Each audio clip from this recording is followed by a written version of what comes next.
plan A is to like sneakily give birth in the tub. I don't know. Hey guys, and welcome back to my little corner of YouTube. Today is my son's first birthday, so in honor of that, I thought I would finally record and share our birth story. So my birth story, Colson's birth story, I guess collectively it's our birth story. So that's what I'll be doing today, because it has been, this past year has been insane. Oh, hello, Sinatra. It's my cat. She's relatively new. We'll see if she decides to make an appearance, but she loves to just sit in the window, and it's the cutest thing, and I love it. Yeah, the past 12 months have been insane. You know, Colson's birth was decently traumatic, especially the week after he was born. And then obviously, you know, this past year, my now ex-husband and I separated and got a divorce, which I won't be sharing too many details about that. That's just something I'd like to keep private at this point. But there's just, it's been a lot, you know, transitioning from, you know, basically like I had pretty much wound down, I guess, my own clients, so that I could be a stay-at-home mom. So I essentially went from being like a stay-at-home dog mom towards the end of my pregnancy, where I really wasn't doing much, to a single mom and business owner. And it's been quite the journey. So let's get into it. I want to share Colson's birth story, my birth story of birthing Colson with you. So I gave birth on May 21st, 2021. So a year ago today at 1:39 p.m. So Colson and I, he's a little sick. He just has a fever. He doesn't have any other symptoms. It's kind of bizarre. So we just got back we went to the park where we were all nice and distanced and everything. And at 1:39, I sang to him and gave him a little cupcake. I'll insert a clip here so you can see. I'm gonna scoot to the side so you can actually see the clip. But it was just really sweet. And this will be one of the few videos where I do show his face, so enjoy it, because for the most part, I want to keep him off the internet. Or at least have such a small footprint of his on the internet that if he chooses to remove it in the future, it can. So like all my social media is private. I don't post him publicly very often. So like on my business page, I don't really post him. So then in the future, if he's like, I don't want public pictures of me anywhere, it won't be difficult to go in and like hide and delete stuff and whatnot. So I sang to him, gave him a little cupcake, and it was really sweet. It was really sweet. So I was in labor for a total of 34 hours, and 19 of that was unmedicated, which was a lot. So I woke up on the morning of the 20th, so the day before I gave birth, at like 4 a.m. And I was having the strangest dream. I very specifically remember I was having a dream that my then mother-in-law was helping me get ready for like an 80s themed party, and was like helping me do like this really cool makeup and like do my hair all 80s themed. It was just, I have really vivid and very strange dreams. That's not even near the strangest. I'll have to tell you about the Tyra Banks alien takeover sometime.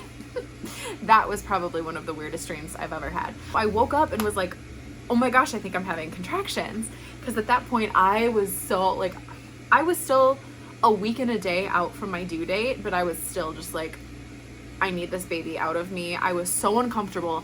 I was so swollen. You guys, I saw a picture today that my ex took of me right after I gave birth, and I was like, I don't even recognize myself. Like my nose had swollen.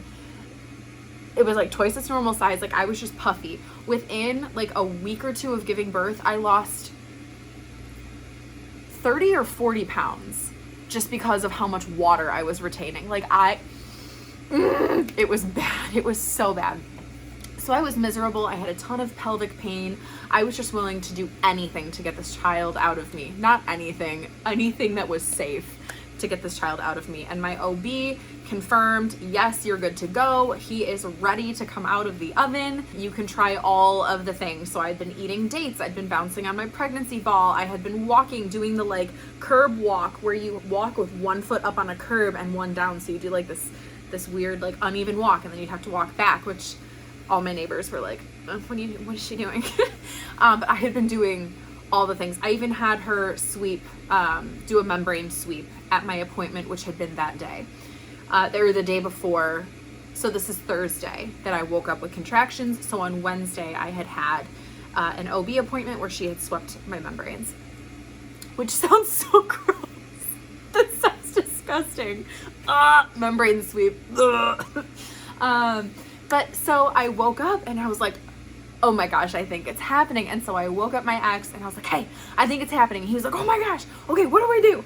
And so I was like, okay, let's go for a walk because that can help contractions. So literally at 4 a.m. we like get the dog and go for a walk. We lived in this teeny tiny neighborhood that was like a cul-de-sac, like 2 cul-de-sacs. And so we're walking around, and I'm timing my contractions. I use this really awesome contraction timer app. I'll put a link to it in the description, but I loved it. It was amazing. And so I was starting to realize, I'm like, they're getting longer and they're getting closer together. Okay, interesting. So it's looking like things are progressing.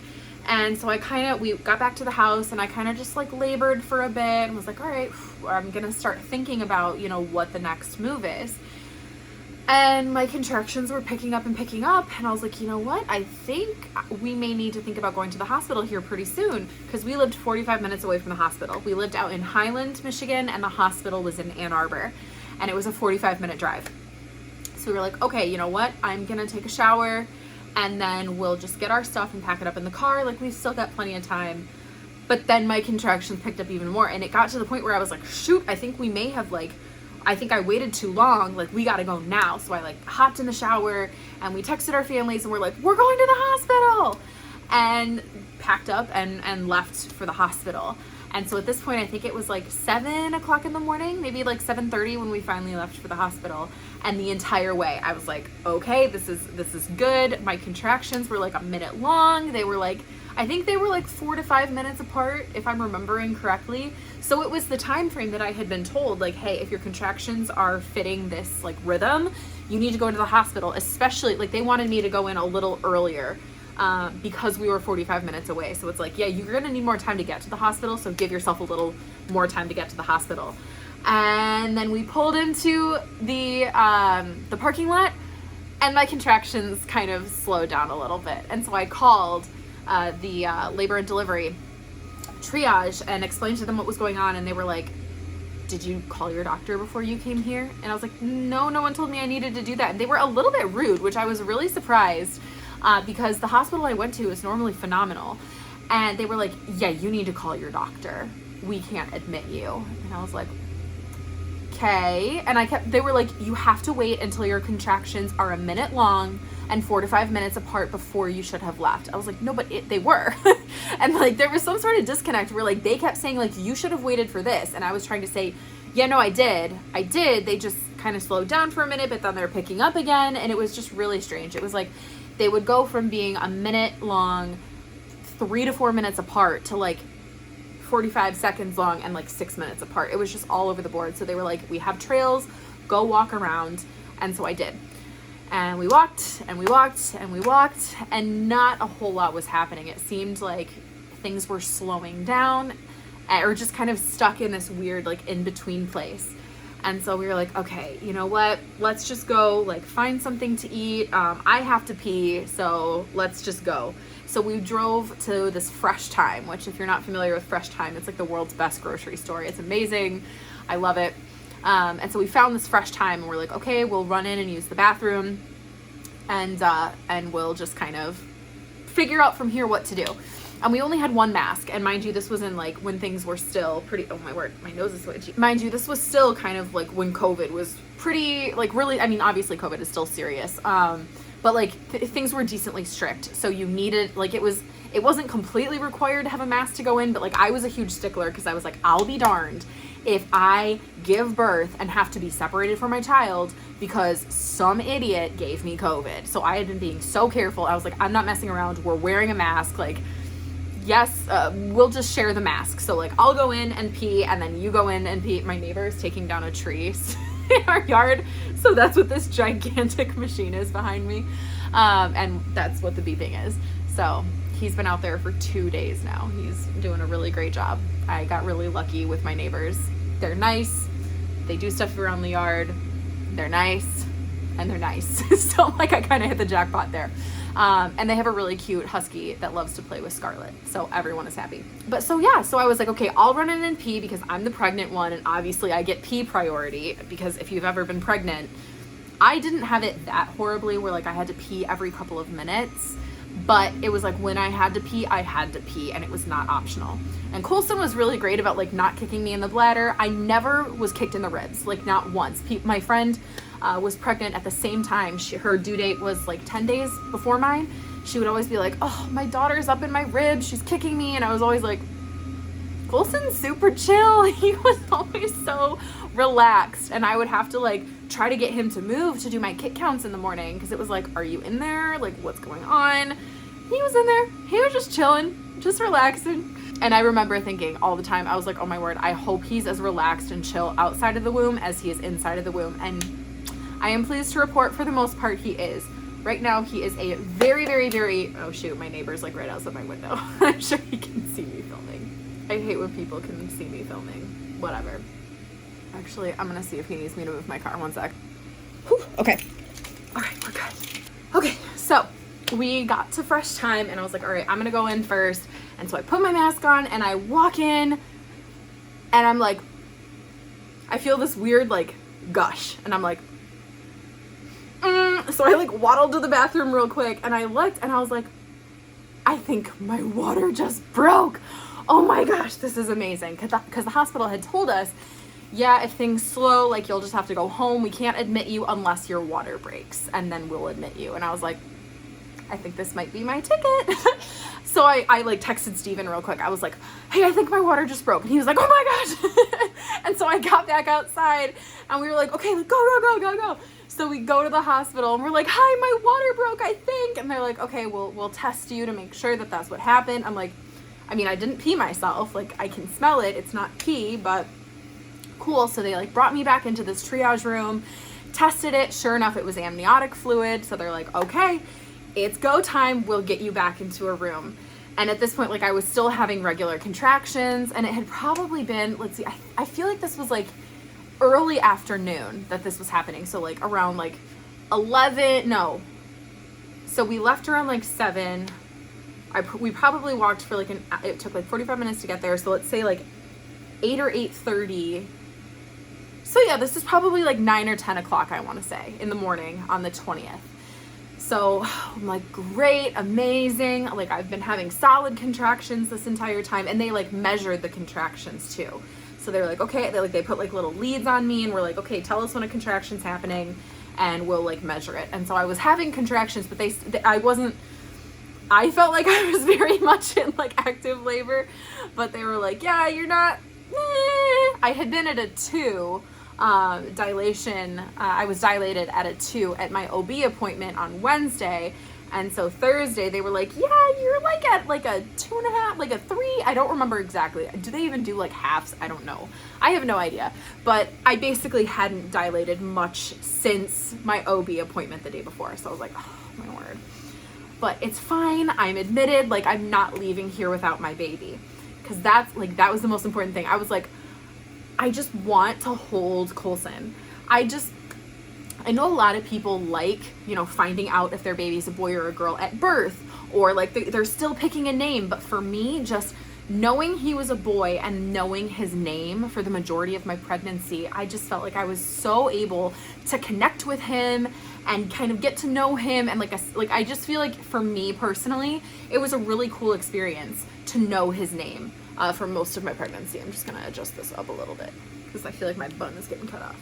So yeah, so they sent me back into a room and they brought my nurse in, and you guys, when I tell you my nurse was a human, when I tell you my nurse was a human being, when I tell you my nurse was an angel among men, she was a freaking angel. This woman was phenomenal. I gave her my birth plan that I had printed out. I had printed out this like go plan for Steven. I think I called it, pardon my French, the oh shit, it's happening game plan with like all the information he would need from like driving directions and specifically where to go in the hospital parking lot, who to call about the dog. Here's all the things you're gonna need. Here's all the stuff we're gonna pack. Like I went crazy with this document. I think it was probably like 4 or 5 pages. I included like hyperlinks to like, here's what you can do to be supportive during labor. Here's the music I'm gonna want to listen to. Here are things that I think I would enjoy during labor. Here are things that you should not even think about doing during labor. Yeah, she like took all of that in and was like, okay, I'm gonna advocate for you. This is gonna be great. And I started to have more and more intense contractions. And this went on for a couple of hours. And my birth plan, I really wanted to have a med-free birth. I had done a hypnobirthing class. I felt pretty strongly, like I said my entire pregnancy pretty much, like, this is what I want. I want to do it completely med-free. However, I will, reserve the right to change my mind. Like, I'm not going to be heartbroken if it gets to the moment and I need to change my plan. Like, I said that my entire pregnancy because I didn't want to be that person who would be like, oh, not me, I'm never going to need an epidural, and then have to eat my words. Like, it's just, I find life is so much easier if you just kind of go with the flow. Like, don't let things bother you. Let things roll off your back. Be flexible. And then it's a lot more difficult to be disappointed when you're flexible, because it's kind of like the concept of, when you're in a car crash, if your body is relaxed, you're going to be a lot less likely to be injured. Whereas if your body is very tense, you're likely to be injured. That's why drunk drivers a lot of the time have lower injury rates than the people that they hurt, because their bodies are all relaxed because they're drunk. But yeah, so that's kind of my philosophy for life is like, go through life relaxed, because then if you get hit, it's not going to hurt as much. So that's kind of what my mindset had been. But I really wanted to do a med-free water birth. And as my nurse was kind of wheeling me into the room, she initially, so before I was out of the triage room, she was like, okay, we have a shower room and we have a tub room. And I was like, tub. And she goes, I would really recommend a shower room. And like explained to me why. And I was like, I have this picture in my head of like this beautiful tub, and like I really want like just like this nice water birth. And she was like, okay. And I got in there. I should have listened to her. She knew what she was talking about. But I so had this picture in my mind of this beautiful, like they wouldn't let me deliver in the water, which I was kind of planning on trying to like downplay pushing and like maybe try to give birth in the water, because I know of people who had that happen where like you're technically not supposed to give birth in the tubs, but they kind of like they gave birth so quickly that it just kind of happened. So I was like, that's kind of my plan. Plan A is to like sneakily give birth in the tub. I don't know. And so we get in there and I'm like, okay, I had like these laminated scripture cards that I had spent like hours printing out and like laminating by putting pieces of clear contact paper on them. I had a music, I had like a playlist of like very ethereal like ambiance music. What is it? I can't think of what it's called. It's called like, I don't know. I don't remember, but just like very like nice ambiance music, not like a specific melody, but just kind of like these ethereal sounds. I had a playlist of 2 of my favorite songs of all time that if things got really, really intense, and I just really needed to relax, these 2 songs would do the trick. I had all my hypnobirthing notes. I even had my book with me. I had all these things and I was like, this is going to be great. However, I did not, like, by the time we like got into the room and I started really having contractions and really like I felt being in like full on active labor, the pain was already on top of me. Like I don't know what went wrong, but I just was not on top of my mindset. Like I was very much like labor was happening to me. I was not, going through labor, if that makes sense. It had just really overwhelmed me and I was already like, it's kind of like this. Okay, think about when you're in a wave pool, right? If you are on it and you see the waves coming and you're prepared, you can like bob through the waves, which like wave is like hypnobirthing speak for contraction. They said don't say contraction because that has a negative connotation.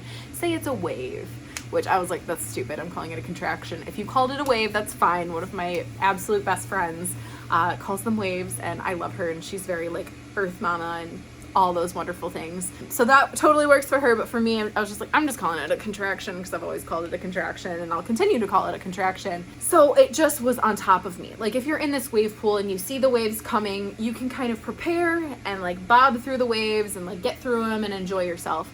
Well, it's like that very first wave had kind of like knocked me over a little bit and I didn't quite get my balance before the next one came in. So then I was kind of like pushed underwater, and then before I know it, there's just waves happening, and I'm like so under the water, I can't even get my head above water, let alone like bob with them and enjoy myself. And so I had all of these things prepared, and I used none of them. I had a speaker, I had my playlist, I had my cards, I had all these things. I didn't use a single one of them because I was just so like, I was paralyzed. Like in the fight or flight mode, I was, or fight, flight, or freeze, I was frozen. I was like, I'm in so much pain. I was trying to breathe through the contractions, and like, it was completely on top of me and overwhelming. And then I found out something really, really fun about my body when I'm in labor. I'll start with a little bit of background. So I threw up exactly one time during my pregnancy, and that's because so I was eating food. I'm not going to say anything else about where the food came from, but I was eating food on Christmas Day, and there was like this like black like fiber in the food, and I was like, yuck. So I pulled it out and just set it to the side of my plate and kept eating because I was like, this is really good. I'm really hungry. And then I looked down and the fiber was gone, meaning that I had eaten it. And that was it. I was like, nope. And I got up and I ran to the bathroom and I threw up. And that was the only time during my entire pregnancy, up until labor, you can probably see where this is going, that I had thrown up. Well, it turns out my body had been saving all the puking for labor, and that I puke when I'm in labor. I don't know if it was from the pain. I don't know if my body was just like, we're freaking out, like, bail. Like, I don't know what was going on, but I kept puking, and it was horrible because I was already at like an 8 or 9 on the pain scale, and then having to run to the bathroom and throw up. Oh, it was horrible. It was absolutely horrible. And so I was just like this miserable being, just kind of like sitting there going through labor, and it was awful. And my nurse, though, she was amazing because she could see that I was just overwhelmed. And so every once in a while she'd be like, okay, how about we change positions? Okay, how about we try this? Okay, do you have lotion? Let me rub your feet. And like, I had not been able to shave my legs in like probably 2 or 3 months at this point. So it was bad. It was bad. She like rubbed my feet. It turned out she had spent a decent amount of time in Antigua, Guatemala. And so we were like talking about how much we loved it and how we just really resonated with it. And just, she was phenomenal. She was an angel. She would like sway with me. And like my ex was just kind of sitting there like, cool. Like, I think he was really overwhelmed too and just didn't know what to do, which like was why I had prepared this document of like, here's all these things you can try. But he just like, I think he was like, 1, he was so excited to meet Colson, and 2, he was just really overwhelmed and was like, I don't know what to do. So my nurse was just phenomenal at, you know, encouraging me to change positions, encouraging me to try something else. I eventually got in the tub, and I was so gigantic that like, so when you're sitting down and you're having a contraction, it's really uncomfortable. You kind of like, at least for me, I would try and like push myself up because having like my butt on the bottom of the tub made it so much more painful. Well, I was so huge that like all the water I displaced to like fill the tub up so that I would be submerged, if I like pushed up out of the water, there was like, I was out of the water. I was like a freaking beached whale, yo. And I didn't have that like buoyant and calm and like just relaxing effect at all. It was miserable. The tub was too small for me. I'm a decently tall person. Plus I was gigantic. I was so huge. Like I said, in the first week or 2 after giving birth, I lost 40 freaking pounds from water weight, 30, 35 or 40. It was like half, it was like exactly half of what I had gained. And I think I gained 60 pounds during pregnancy, which, like I said, a good chunk of that was water weight. So yeah, I was miserable. So I was like, you know what? I'm going to get out of the tub. This isn't worth it. I tried being in the tub. I tried bouncing on the ball, and I was so nauseated and so in pain. Like, it got to the point where I was just reduced to just like whimpering through each contraction. I could hardly even like, I couldn't think. I couldn't focus. I couldn't do anything. I froze. I completely froze. And so it got to the point where, so my nurse taught me this trick where if I would breathe out and hum during the contraction, that would help ease the pain. So I would breathe in and then through the contraction. Well, the contractions were lasting so long that I couldn't hum through the entire thing. And I would like, in my head, I would be like, okay, here comes the contraction. We're going to breathe in. Okay, we're humming. I'm running out of air. Oh no, I'm going to run out of air. And then I would run out of air. And as I was breathing in, the contraction would just like completely like gut punch me and like take me to the floor. And I was so miserable. I just got to the point where I was like, I can't do this. Like, I was miserable, absolutely miserable. And this was a couple hours in. And so eventually my ex and my nurse were kind of like, dude, you need an epidural. Like, you're not progressing. I wasn't progressing. I was still at a 3 at this point. And they were like, one of the people, I think it was one of the residents who came in and checked me, was like, yeah, so you're like not technically even in active labor. I was like, don't you dare say that to me right now. Like, I've been doing this for hours. I'm miserable. I'm in so much pain. I just want to meet my baby. And so they Steven and my nurse kind of started being like, okay, well, have you thought about an epidural? Like, we may have to start Pitocin if you're not progressing soon because your water broke. So we're on like I think it's like a 24-hour, you have 24 hours from the time your water breaks to the time you have to give birth. Otherwise, like, it's C-section time. And that was the one thing I was like, full stop, unless it's life or death. I do not want a C-section. So they started kind of talking about Pitocin. And I was like, I already can't handle these contractions. I could not handle Pitocin contractions because Pitocin is supposed to make your contractions a lot more intense and thus more productive. So I'm like, okay, I'm kind of running into an issue here because I'm not progressing. And if I don't give birth before my 24 hours has run out, they will have to do a C-section. And that is the absolute last thing I want. So I kept trying to go, and they would give me Zofran. I think it was Zofran for the nausea, but it wouldn't last super long. Like, I think they could give it to me every 4 hours. I don't remember exactly, but like it wore off after 2 hours. So I had like 2 hours of relief from the nausea, but then 2 hours until I could have my next dose. And so I was like, okay, you know what? I wanted to save this for if I absolutely needed it, but let's do the nitrous oxide, laughing gas, whatever you want to call it. Let's just try that. And it did not help. It didn't help, like, at all. I was so disappointed because I had been kind of having that in the back of my mind of like, if things get really bad, then I can just go with the nitrous. It's not ideal, but it's still like technically natural, which I believe all birth is natural. Like, I think we need to, there's just, word choice is important. I know a lot of people are like, oh, bah, like, people are snowflakes. No, let's word choice is important. Let's just be conscious and kind to other people in our word choice. And so I, like, in my mind, I was like, well, technically that would still be like mostly med free. And so like, I'll save that for if I really need it. And then I finally was like, okay, you know what? I'm not even at a 5 yet. I'm still at a 3, and I'm going to pull it out and see if it helps. And it didn't really help. It just made me a little bit dizzy, and it really didn't help with the nausea to my recollection. I feel like it made it worse. So I was like, you know what?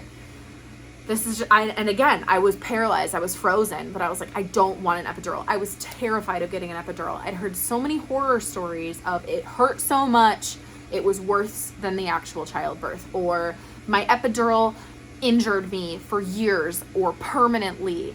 Like, I'd heard all these really horrible things. Plus, in my hypnobirthing class, they were like, there are narcotics. It may not have been in my hypnobirthing class. It may have been in the lactation class that I had been taking online. But one of the classes I had been taking was like, there are heavy narcotics in your epidural. So if you have your epidural, then your baby's going to be under the sedation of heavy narcotics when they're born, and then they're not going to latch, and then you're not going to be able to breastfeed, and all of these really horrible things. So I was like, oh, I don't want an epidural. I don't want an epidural. And it got to the point where my ex was like, Rachel, you are just torturing yourself for your own pride. Like, you are just sitting here in so much pain. You're not progressing. You're just torturing yourself. And for what? And I was like, fair point. So eventually he and my nurse kind of were like, okay, Rachel, this is what needs to happen. What do you think? And I was like, okay, fine. But I was terrified. Absolutely terrified, to the point of sobbing. Like, I was sobbing. Maybe I wasn't like full on like, but I was like whimpering and like crying, and I was so scared. I was so freaking scared. And so eventually the doctor came down to do my epidural, and just my nurse she was just absolutely phenomenal. It was like, this guy's really good. I trust him. He's going to do a great job, and you'll be feeling so much better. And then I was finally like, okay, like, let's get on with the damn thing. And so he came in and was just really reassuring. He was absolutely phenomenal. so kind, so patient, so understanding. He was like, hey, I totally get that you're really scared. I know exactly what I'm doing. I'll take really great care of you. Your nurse is amazing. And so I'm like, at that point, I was just like, if I have to go through one more contraction, I'm gonna die. I was in so much pain. I was at a 10 out of 10 on the pain scale for probably the last hour before I finally was like, okay, let's do it. Because my body was so tense. I couldn't relax. I was not progressing at all. And like those hours were ticking by because again, I was on that 24-hour time clock. And so he went to set up and do the epidural and I was so scared. I was shaking and crying. And so my nurse like grabbed me by the forearms and put her forehead to my forehead and was just like looking at me like, hey, it's gonna be fine. We're gonna breathe. We're gonna breathe. And so just literally was like holding me and it didn't even really hurt. Like, they were like, okay, here we go. And I was like, that was it? They're like, yeah, we're done. You're all good. And then after a couple of minutes, it finally started to kick in and I could relax.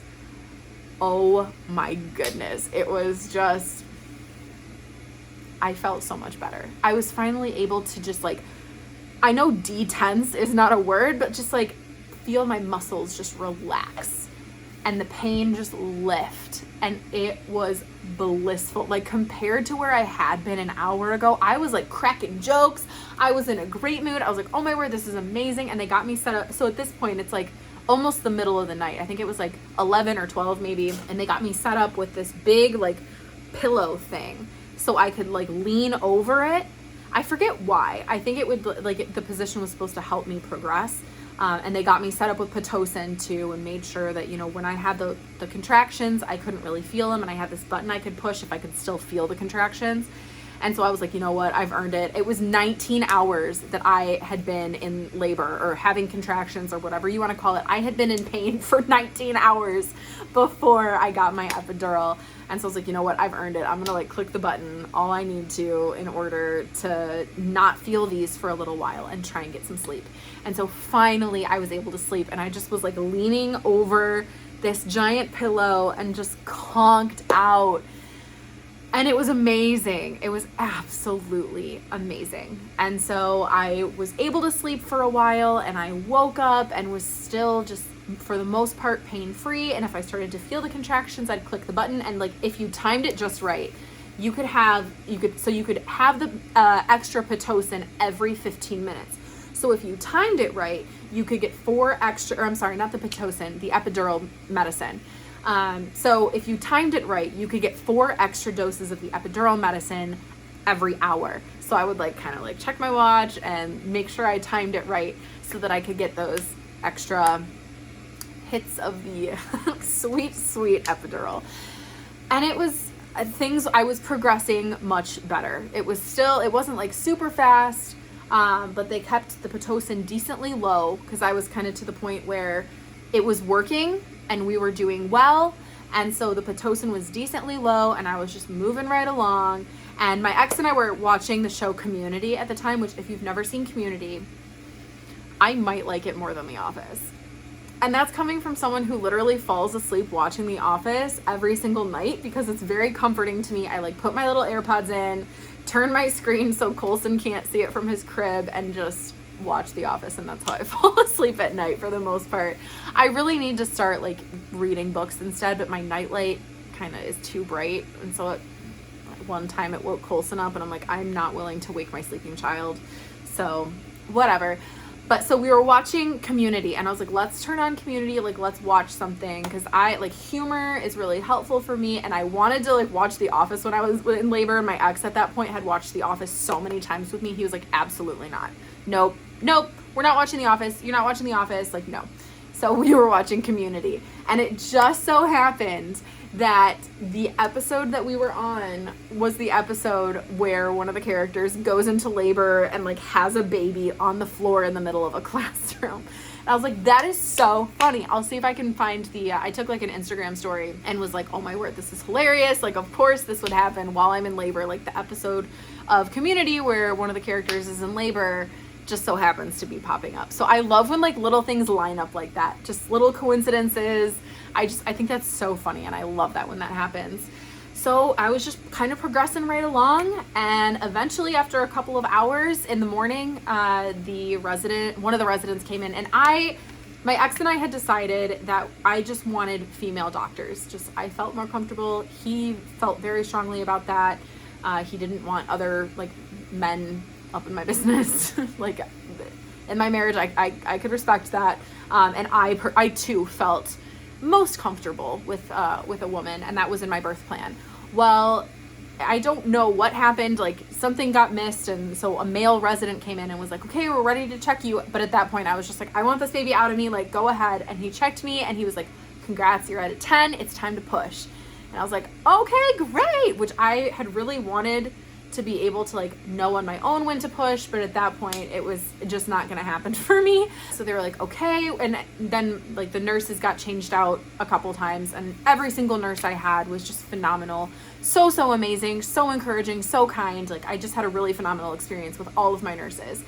And so like the nurses came in and were like, okay, we're gonna get you set up and you're gonna push. And I really wanted to push not sitting or laying down, or maybe sitting, but not laying down. I didn't want to like lay on my back and push, because just in my hypnobirthing class, we're like, that closes up your pelvis and actually prolongs pushing and this and that. So I was like, I feel very strongly that I don't want to do that, but that's what they ended up having me do. And again, I don't know why, like I feel like my birth plan wasn't completely followed, but at the same time, I get that they didn't say this outright, but I get the sense that they were like, okay, we got to just get this baby out because we were approaching that 24-hour period. And so I started to kind of push, and at this point, the epidural was still very much in effect, and I was having the best time. Like I couldn't even feel when a contraction was coming. They had like this little monitor that was monitoring my contractions, so I could see when to push. And at this point, another reason they started Pitocin was when they would check Colson's heart rate. So this is kind of rewinding a little bit. Another reason they were like, we really need to speed things up. Colson's heart rate wasn't doing amazing. And they were having a hard time getting a read on him just with the Doppler. So they ended up doing the thing that like screwed into the top of his head, which sounds so gross. It's like very shallow, but it connects to his head so they can continuously monitor his heart rate. And so they were like keeping an eye on his heart rate, and so now I'm back to where I'm pushing. They had this little monitor that showed his heart rate and my contractions. And so they like had this bar set up so I could kind of like squat, and they would be like, okay, contractions coming. Okay, push. Okay, now you're done. And like, I'm cracking jokes. Like I didn't feel a thing. But then as time went on, I started to feel it more and more and more. And so eventually they were like, okay, we're going to have you lay down, and we're going to push. Like it's go time. And it got real intense real quick. And the epidural, like epidural was on full blast. I was on it, making sure I had all the extra I needed. And it got to the point where even with the epidural, I was like, I can't do this. Like I can't do it. I need to pause. But at that point, Colson was like in the birth canal, like about to come out. And they were like, no, you gotta keep going. Which my theory, and like I said, they didn't outright say this, but I think my theory is that I was really close to needing a C-section. Like I think we were really bumping up against that time where he needed to come out or I would get a C-section. And so they just like, my nurse at one point walked over to me and like held my hand and looked me right in the face and was like, listen to me, you need to do this. You cannot stop. You are going to do this. Let's go. And I didn't really experience the whole like ring of fire thing that they tell you about. The best way I can describe it is, so if you've ever held something really, really, really heavy, like, so in CrossFit, we do these things called farmer carries, where you'll have a kettlebell or a dumbbell or something, usually it's a kettlebell, in your hand, and you have to like walk a certain distance. And the idea is that you pick a heavy enough kettlebell that eventually, like a lot of times you'll go to failure. So like you do it until you literally can't do it anymore, and your hand like opens up and you have to drop it. So the best way I can describe what the feeling was when Colson was like about to come out was like when you are holding something really, really heavy and your forearms are burning and you like go to failure, where you cannot hold it anymore and your muscles literally give out. That was the feeling, except I couldn't like drop the heavy thing. Like his head was like right about to come out. And that's the best way I can describe it. It was like the most intense, like muscles about to go to failure. They're burning, but not like Ring of Fire had been described to me, not like my skin is about to tear, but like muscles are about to fail. Like that's, I don't know how else to describe it. But then he quite literally like shot out of my body and they got him. And that was it. Like the nurse described it as a demon drop. She was like, I have never seen a child pop out that fast. It was like slow going, boom. He just popped out. She was like, that he did a demon drop out of your body. Like, that's all I have to say. That's the best way I can describe it. This child just demon dropped out of you. And so they laid him on my chest, and I like, something very specific I remember is like, I tried to like put him up on my chest and he wouldn't like move up on my chest. And then they're like, whoa, hold on. Yeah, the umbilical cord was still like up in my body. The placenta was still there and he hadn't been cut yet. Like the cord hadn't been cut yet. So I like almost like ripped my placenta out of my body. Not literally. I don't know what would have happened if I would have kept tugging, but like, I was like, why can't I move him? Yeah, because he's still attached to me, like physically attached to me. And so yeah, so my ex got to cut the cord, which he wasn't sure about. At first he was like, no, absolutely not. I don't want to do it. But then as like the opportunity presented itself, he was like, yeah, you know what? I will. So he cut the cord. And yeah, that was that. And something that I probably should have mentioned earlier is that one of my absolute best friends, Julia, she had been thinking about starting a birth photography business. And so she had asked me, like, she had offered, like, hey, I'd love to take pictures of Colson being born, and like that would help me develop a portfolio and this and that. And I had agreed. And then as I got closer and closer to giving birth, I was like, why did I agree to this? Oh my word. Like, I'm a very private person. Growing up, I wouldn't even like change in front of my mom or my sister. Like, I was so incredibly private. And so I was like, why did I agree to this? This was a horrible idea. Well, now looking back, I'm so glad that she was there and so glad that she was able to capture some of those memories. If there are any like safe for work ones, maybe I'll put one or two in here just so you guys can see.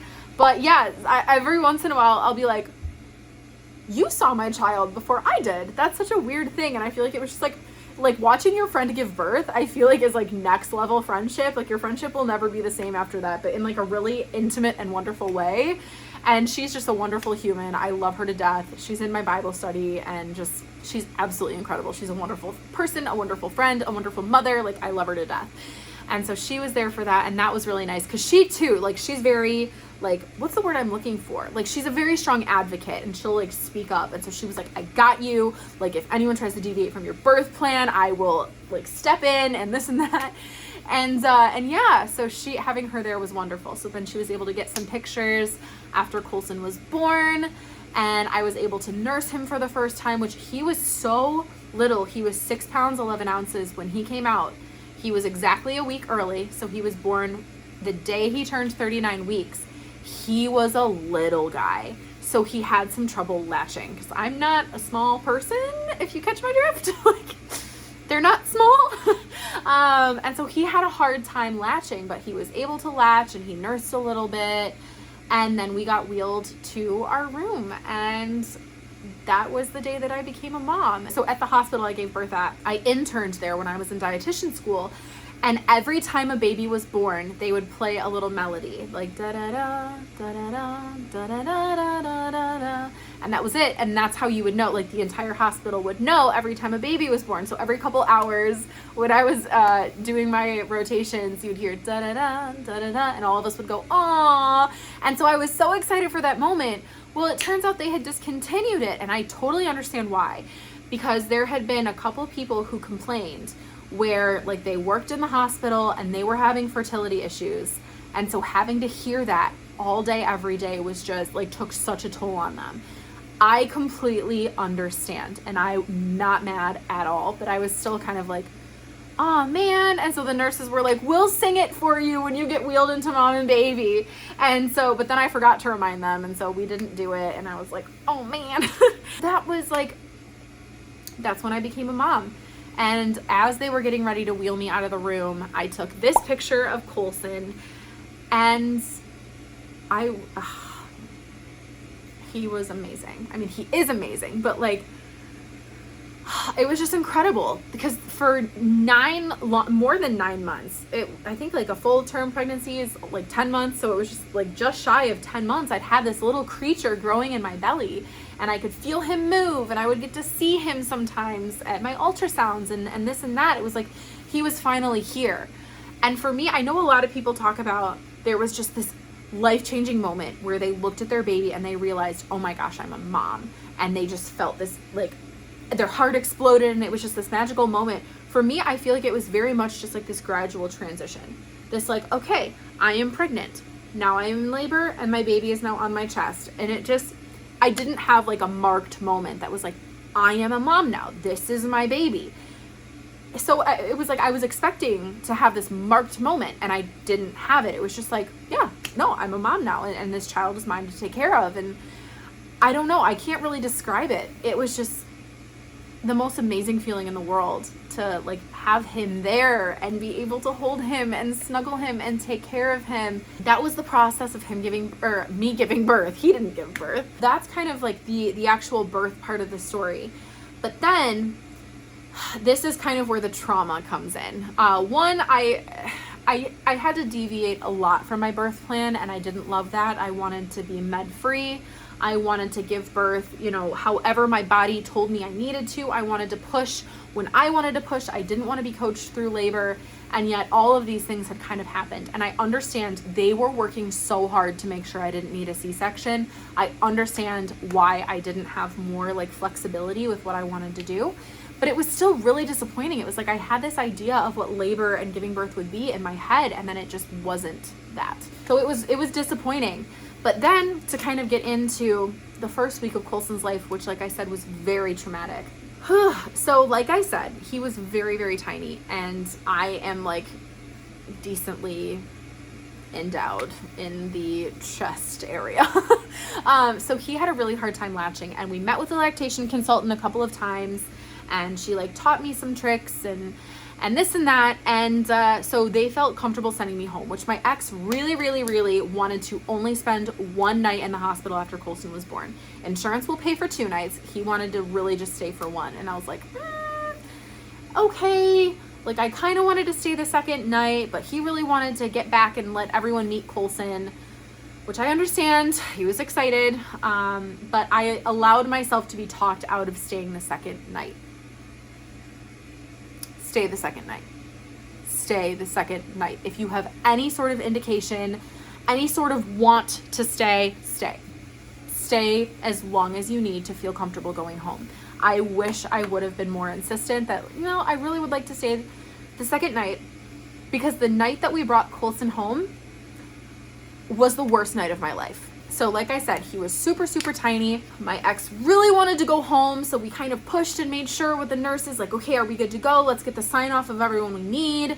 And so we got the sign off to leave. And I want to make it clear, I in my heart, really, I wanted to stay, but I did agree to go home. So to be fair, it's not like my ex was like, nope, get in the car, we're going home and you don't have a choice. I agreed against my better judgment, but I did agree. I was not forced to leave the hospital. So we packed him up and we got him in the car, and I think I sat in the car with him on the way home. Maybe. No, I think I sat in the front, and I really wanted to sit in the back. And my ex was like, seriously, are you kidding me? Don't be that mom. Don't be a helicopter mom. So, I think I sat in the front on the way home, and I just kept like leaning back to check on him. Like, oh, we got to make sure he's still breathing. I was so terrified that I was going to look back there and he wasn't going to be breathing. Like something was going to go wrong. So we got home, our parents got there, they got to meet him, and it just was this really beautiful moment. He got to meet Scarlett, and Scarlett fell in love with him at first sight. This dog was all about this baby, and it was adorable. Like, she is not normally very much of a people person. She was a Colson person from the moment she laid eyes on him. She just has loved him to death. Adores him to this day. It's really cute. And so, our families got to meet him and hold him, and then they went home, and we kind of started to settle into our first night as a family at home. And so we had a bassinet next to the bed for him, and I had like all of my stuff. I had his nursery set up with his diapers and all of this. I had like a nursing station set up, so if I needed to nurse him, and when I nursed him in the middle of the night, he would be like, I would be good to go. And I was kind of nervous because he'd had a little bit of trouble feeding while we were still in the hospital. And what I was told, and I don't know why I was told this, was if he won't eat, just do skin to skin, because that will nourish him. And like, he'll perk up eventually. He's just really, really sleepy right now. He came out really fast. So he's still waking up from being born. He'll get it eventually. Just if he won't eat, do skin to skin. But don't give him formula, because then you'll have a hard time breastfeeding, because I made it very clear I wanted to exclusively breastfeed. So I had that in my mind, like, okay, I can't give him formula. Eventually, like, he'll wake up and he'll eat and it'll be fine. Like, he latched in the hospital a couple of times, so it should be fine. Well, I couldn't get him to latch at home. Like, he wouldn't latch. And I was like, okay, I'll do skin to skin and I'll try again in a little bit. And I kept trying and I kept trying and I kept trying, and he wouldn't latch. And so I was starting to get a little freaked out. And before I go further, I have had a recurring nightmare my entire life that has been horrible. And in this nightmare, it's a different scenario every time, but it's the same premise. And that's that I have something small and vulnerable that I'm supposed to protect, and I forget about it, or I go to do something else and something happens and I come back and the thing is dying. Like, beyond the point of saving, the thing is dying. And so, like, for example, I've had a dream where, I find a puppy, and to keep it safe, I put it in a little box, and I put the box in my closet to keep it warm, but then I forget about it for a couple of days. And by the time I remember the puppy's in the box in my closet, it's 80% dead and I can't do anything. It's starved to death. And it's a very morbid dream. It's horrible, absolutely horrible. And I've had it where it's been a puppy that I put in a box. I've had it where it's a baby that has type 1 diabetes and I forget to give it insulin or feed it. Like, it's a different scenario every time, but the premise is always the same, that there's something small and vulnerable that's trusting me to take care of it, and I fail and it dies. And so I had this in the back of my mind. Hours were going by and he wasn't eating. And I had been specifically told, don't give him formula because that will make it really difficult. And I had taken a breastfeeding class online that had, again, like, beaten you over the head with, do not under any circumstances give them formula. They'll figure it out. Like, just keep trying. Hours were ticking by, and it's the middle of the night now, and he still won't eat. And I was starting to lose it. And so my ex was like, you know what? Like, we'll figure it out. It's going to be fine. And he ended up finding this service that I think it was through Medela, like the breast pump service, or the breast pump company. They had an app where you could pay like $99 and you could have unlimited sessions with a lactation consultant. And so he was like, this is going to be great here. And so we got on with a lactation consultant, and like, I accidentally, I'm going to like cry talking about it. I accidentally took a screenshot of the call when it was happening, and you can just see, like, in my face, the fear, and like, I was terrified. And so the lactation consultant calmed me down. I'm like sobbing, and my ex was trying to comfort me, and she was trying to comfort me. And so she walked me through all these things, and eventually was able to coach me through getting Colson to latch. And he nursed for a while. Like, I think he nursed for like 30 or 45 minutes. And so I was like, oh my word, amazing. Okay, we figured it out. We're good to go. And I got off the call with her, and it was like a random service. So like, it's not like I could speak with her again. And so I was like, okay, amazing. Put him down to sleep. And then he woke up again and wanted to nurse, and I couldn't get him to latch. I tried everything. I couldn't get him to latch. And so I used the service again, and I matched with this woman who was a lactation consultant. And she was the first one who said to me, she was like, do you have formula? it was getting to the point where Colson was getting really sleepy. And I was like, something's not right. And she was the first one who was like, you need to get something into this baby. Take some formula, get a syringe, and just give him some formula. And so that's what I did. And she was like, what I want you to do, get off the phone with me and call the pediatrician. She was the first one who gave me the permission to just get something into him.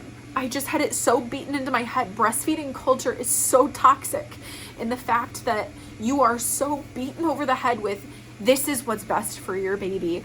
Breast is best. You have to breastfeed. It's what's best for your child. Like, there's almost like this idea of like formula, not even once. Like, it had so been beaten into my head that like with all like the hormones and everything, I look back on this and I'm like, why didn't I just give him formula sooner? It's because I had all these like hormones and I was a new mom trying, like, for the first time trying to like figure out how to care for my baby. And I was so stressed and like overwhelmed. And so this lactation consultant, like, she was the first one who was like, it's okay, go get some formula. Cause I'd had like samples and things. So I had it at the house. And she was like, go get some formula, put it in a syringe and give it to him and call the pediatrician immediately. And I called the pediatrician and kind of explained what was going on. I was like, yeah, he's getting harder and harder to wake up. And the pediatrician was like, go to the ER right now.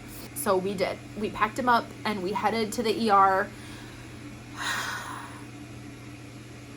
And it was so scary. I sat in the back with him and I would jiggle his foot every couple of minutes to make sure he was still able to wake up. And as the formula started to kind of get into his bloodstream, and like as the sugar kind of started to work, he was getting easier to wake up. It was so scary. And I just kept thinking of those nightmares that I would have where this little thing was depending on me and I failed. Oh.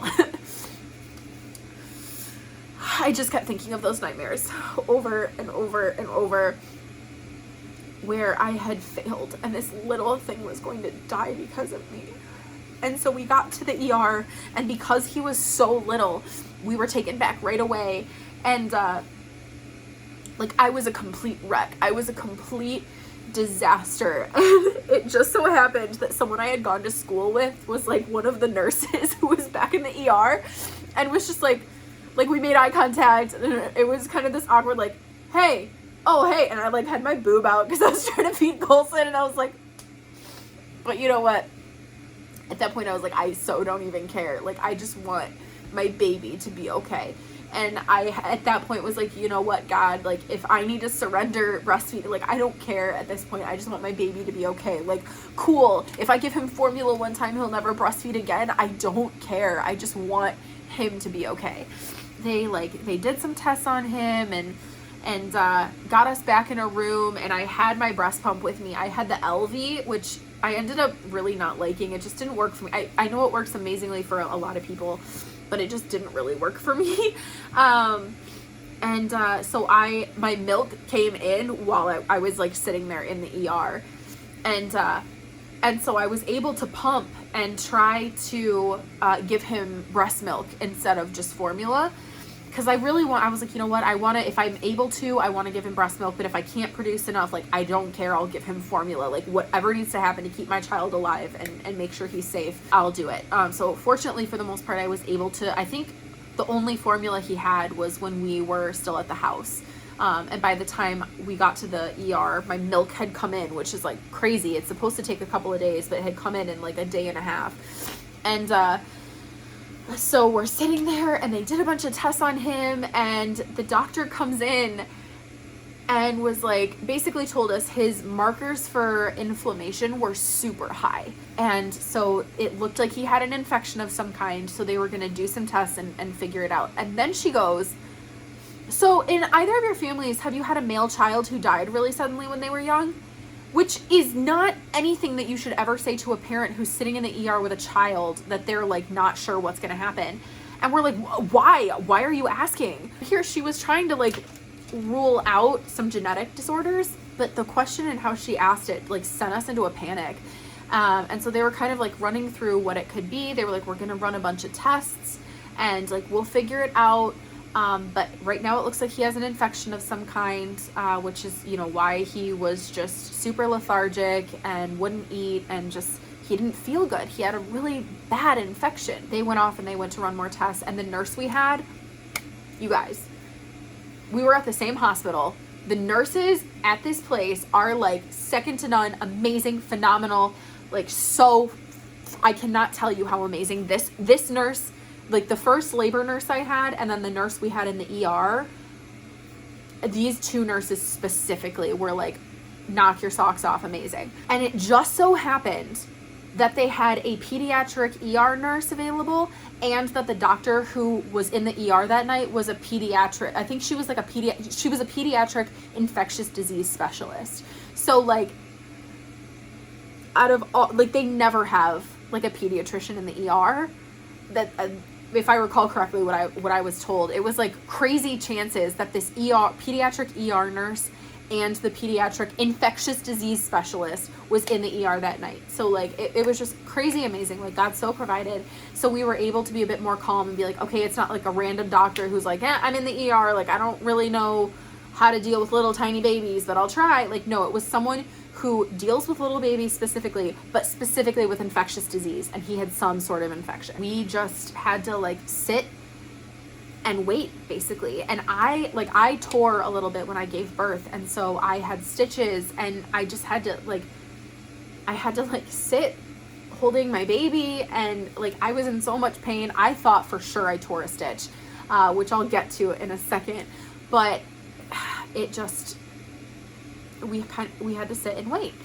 And so they came back and they were like, we don't really know what it is. A whole bunch of tests came back negative, so we need to rule out a spinal infection, like an infection in his spinal fluid. So we're gonna have to do a spinal tap, which in my mind, as a new mom to a teeny tiny, he was 6 pounds 11 ounces. He was so tiny. I'm like, what if he's paralyzed by this? Like, there were just all these things going on in my mind, and like all the hormones from having just given birth like 24 hours earlier. Not even 24 hours. It wasn't even 24 hours at that point since I had given birth. No, it was. It was like 2 days, because we were in the hospital for like a day after I gave birth. Still, all of these hormones are happening in my body. And shoot, my neighbor just saw me. He's like right outside my window. This is awkward. All these hormones are raging in my body, and my mind is going to this worst case scenario. Like, and this trauma is happening. Like, it just, worst case scenario. And so they're like, he'll be fine. We will do our best to get the spinal tap. And so they came and they tried to do the spinal tap on him, and it wasn't successful. They weren't able to get spinal fluid. And they had like put a little IV in him, so they were able to draw blood without having to poke him repeatedly, because he was so tiny. Being able to get a vein was like really difficult to do. So once they did get a vein, they wanted to make sure that they were able to keep using it. And so they like put his arm in this little like cast thing, so that they could keep using the same port to draw blood and you know, do the IV and wherever the case may be. They tried the spinal tap and it wasn't successful. So they brought him back and we're like, yeah, we're not sure. So at this point, we're going to admit you. And so then we had to sit and wait for a room. And we waited and we waited and we waited. And then we found out that the room was ready. They just, since they were really short-staffed, they didn't have anyone available to transport us. And eventually my nurse was like, screw it, I'm taking you up there myself. This is ridiculous. And she couldn't find a blanket for Colson, because it's the ER. They don't have stuff really for like newborns. So she wrapped him. She brought this like pillowcase to wrap him in and was like, I'm taking you up myself, and wheeled us up into our room. Like, she's amazing. Absolutely amazing. We finally got up to our room, and at that point I had been sitting like on my stitches, because at this point I'm like, I don't care about me. Like, I'm not worried about me and how I'm doing. I just care about my baby. I just care about Colson. But then I got to the point, like when I went to move, I was like, I think I tore a stitch. I'm fairly certain I tore a stitch. So then they sent me to labor and delivery triage to get looked at. And it was horrible. So I had to leave Steven, I had to leave Colson in their room, and they wheeled me to triage and labor and delivery, and they had a midwife come and look at me, and I was in so much pain. I think they ended up giving me morphine. I think that's what they did. So they gave me morphine and they checked my stitches. Like, they couldn't even like get in to check my stitches without me literally screaming in pain. So they were like, yeah, we're gonna need to put you on some painkillers. So they gave me the morphine, and then were able to take me back to the room to be with Colson and Steven.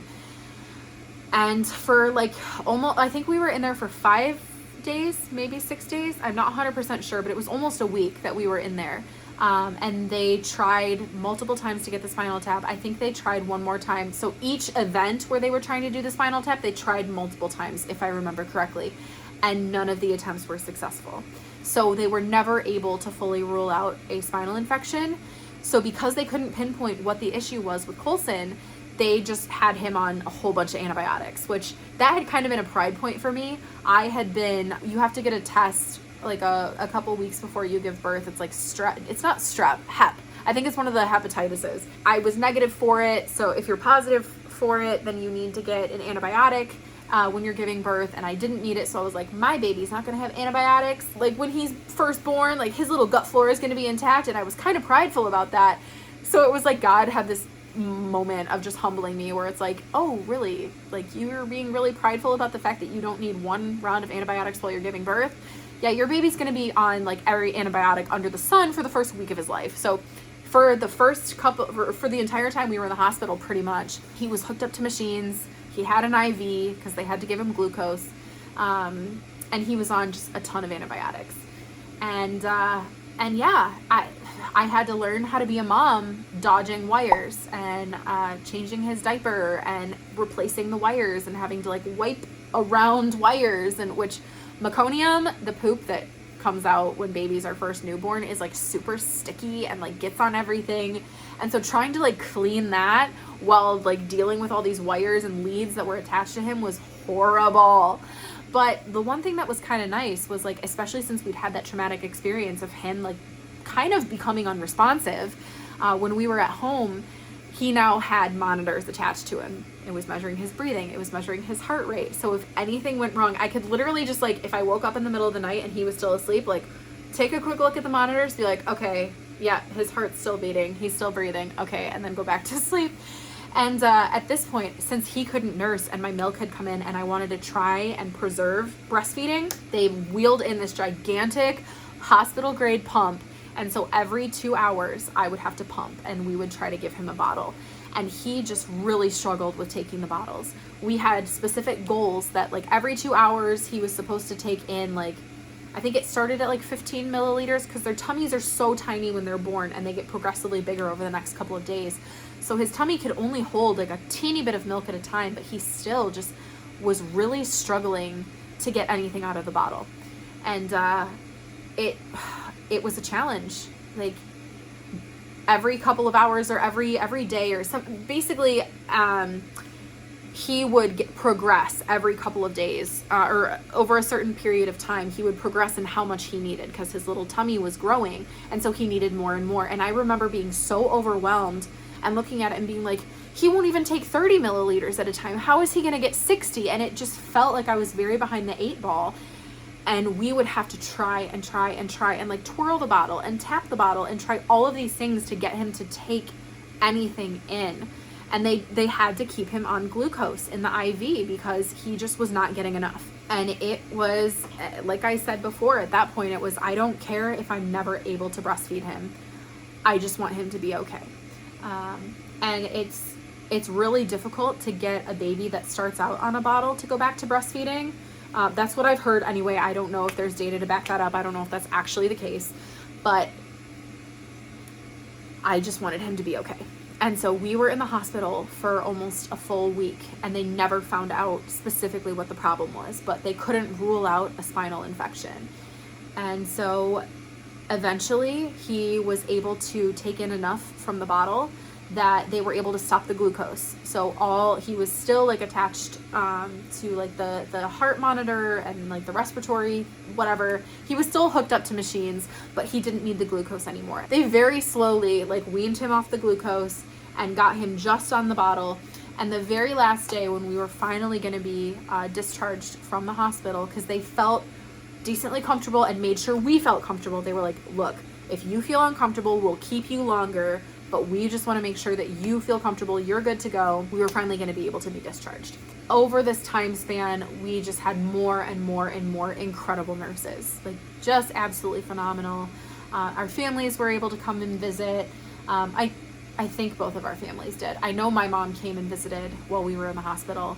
I think Steven's family did too. The nurses, the staff were amazing. The pediatricians were amazing.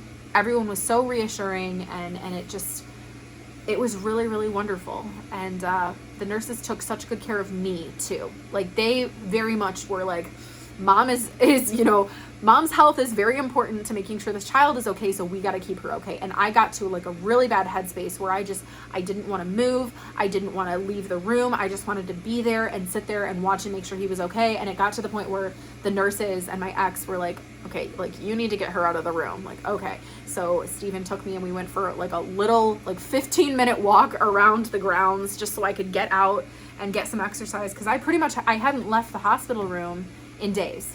And so I wasn't walking, which is important to make sure that blood clots aren't happening. Since I had just given birth, like, I had this significant medical event happen to me too, but then we had to purely shift to taking care of Colson. Then we were finally going to be able to be discharged. He was doing well enough. Like I said, they never figured out completely what it was. But all we knew is that he was getting better and that they were comfortable sending us home, and we told them that we were comfortable going home.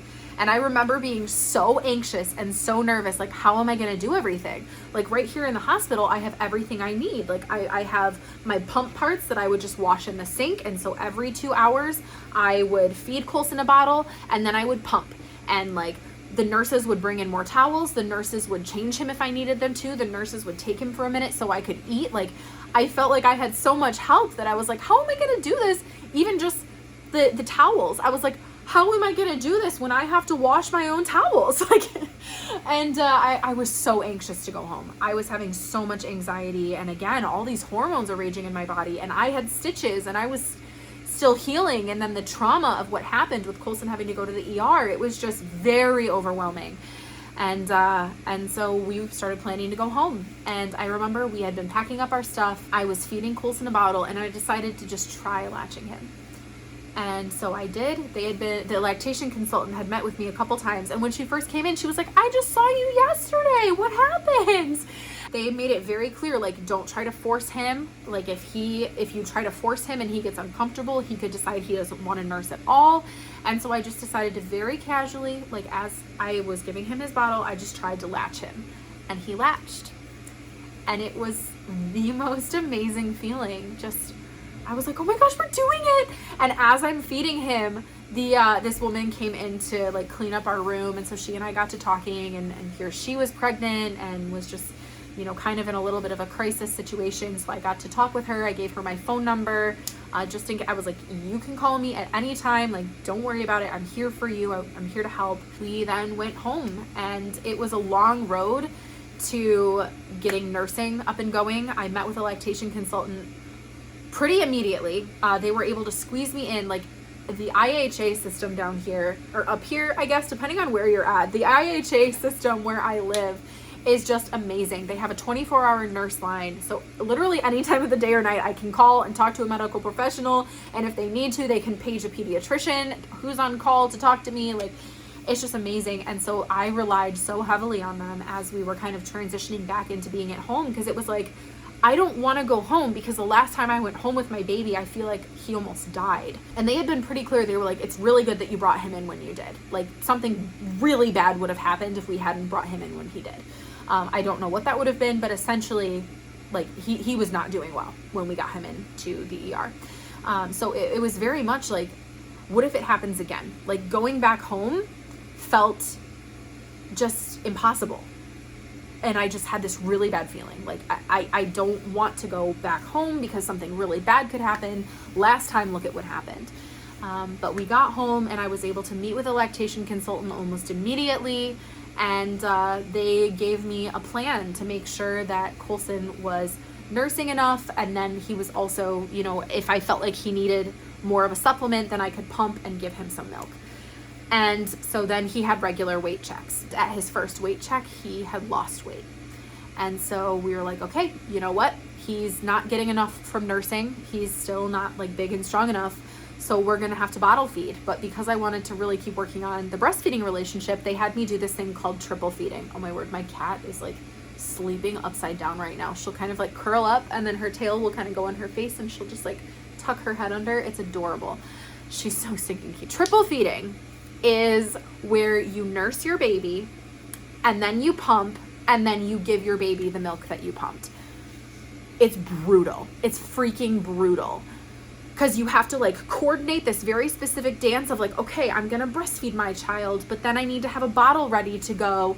But then I also need to pump to make sure that like every time you give your baby pumped breast milk, even if you already had it like ready to go, you have to pump because then that tells your body that you used up milk, so it needs to make more milk. So you can't just like, okay, I'm gonna pump and then in a couple hours when Colson needs to eat, I'll just give him that bottle so I can keep sleeping.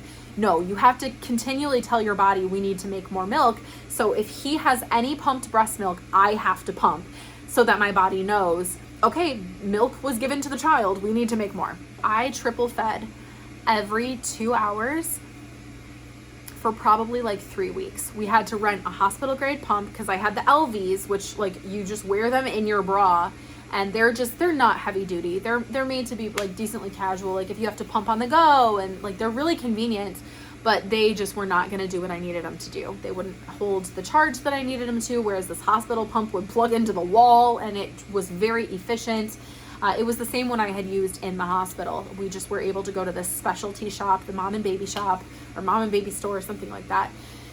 And so we rented this pump. And so every 2 hours I would have to breastfeed Colson, give him a bottle, pump, put the milk away, clean the pump parts. I got to the point where the lactation consultant, I think it was a lactation consultant, told me like because he wasn't a preemie, I didn't need to sterilize the bottles and the equipment every time I used them, and I could just store the pump parts in the fridge in between pumps and just wash them every 24 hours. So that's what I did.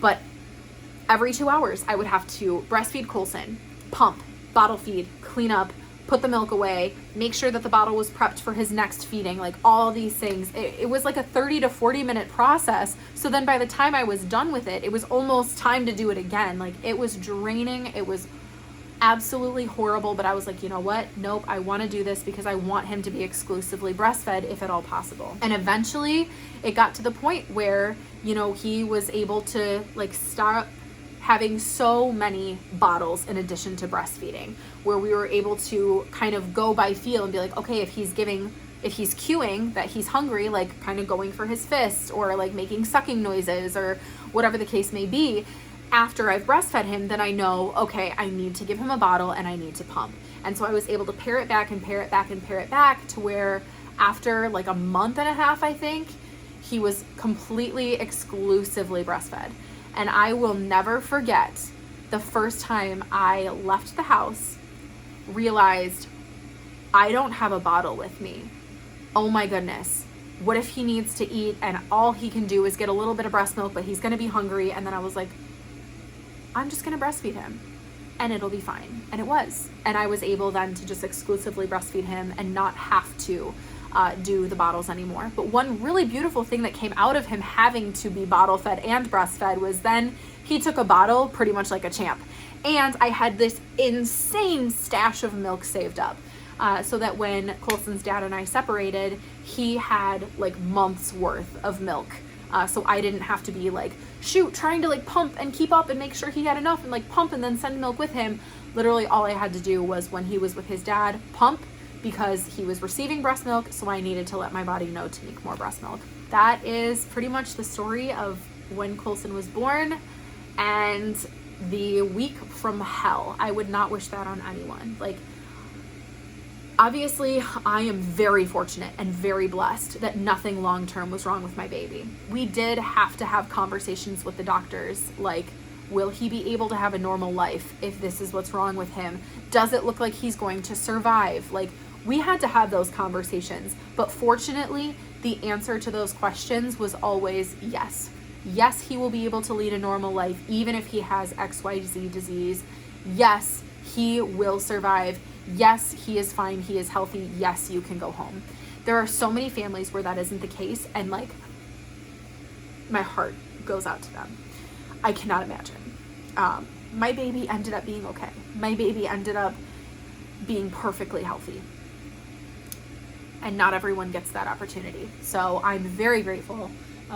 Like, God is amazing, absolutely amazing. And something that was really cool that had happened was while we were in the hospital, if you've never heard the song Another in the Fire, I think it's by Hillsong, Another in the Fire, it's amazing. I had only heard it like once before I was in the hospital, but somehow my brain had like latched onto it. And oh, I think Colson's waking up from his nap, so I gotta wrap this up. But my brain had like latched on to this song, and like, I can like play music in my head. I don't know if everyone can do that. But like, I know everyone's brain works a little bit differently. Like, some people can see pictures in their head and some people can't. Something that I've always been able to do is like play music in my head. And so I had just been like playing this song over and over and over in my head. I'm gonna cry talking about it, but the lyrics go, there is another in the fire standing next to me. There is another in the water holding back the seas. Basically, the concept is, no matter what you're facing, oh my word, there is another who is with you in that fire. It's a callback to the story of Shadrach, Meshach, and it's Abednego. It's not Abednego. I was floored when I found that out. Shadrach, Meshach, and Abednego, when they were in the fiery furnace, and there was another being in there with them, and that was God. But essentially, like, God was there with them in the fire and was protecting them and keeping them safe. And so like, I just had this song in my head over and over and over, going like, God is in the fire with me. God is here with me. Like, no matter what happens, God is in this, and everything will be okay, whatever okay means. You know, you kind of hear the story or the Bible verse, all things work together for good, and it's really taken out of context, and it's used to say like, everything's gonna be fine, it'll all turn out great. But at the end of the day, that's really not true. The verse doesn't mean everything will turn out to be positive for you. The verse means that all things will work together for the ultimate good. The ultimate good is God's plan coming to fruition. That could be personally positive or negative for us. Like, God has a purpose in everything. So even something as horrible as my baby being in a hospital connected to monitors for the first week of his life, like, there is something positive that will come out of that. Like, God is doing something there. This is happening for a purpose. But no matter what the pain is that we're dealing with, God is there with us.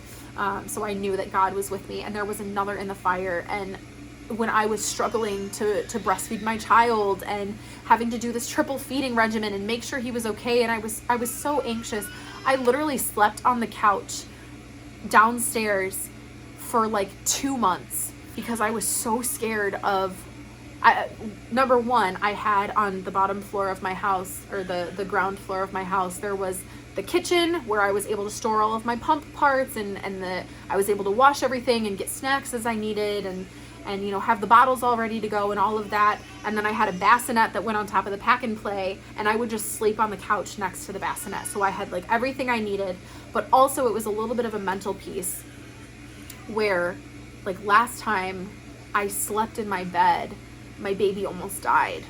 And it just very, like, the longer I stayed sleeping on the couch, the harder it became to even fathom sleeping in my own bed. Like, I slept downstairs on the couch for like, I think it was like 2 months, before I finally, like, my ex was like, you need to come upstairs. Like, this needs to happen. I eventually did end up sleeping upstairs, and it was fine. Colson was fine.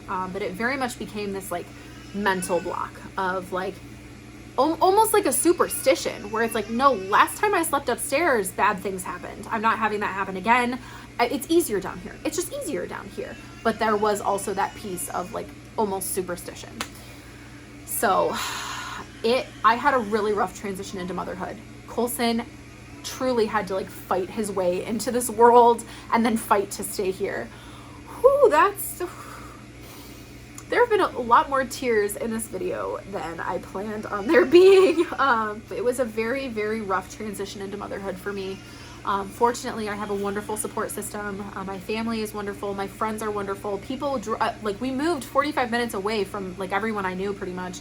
And people drove the 45 minutes to bring me dinner and bring me breakfast and just, like, spend time with me and make sure that Colson and I were okay and that our little family was okay.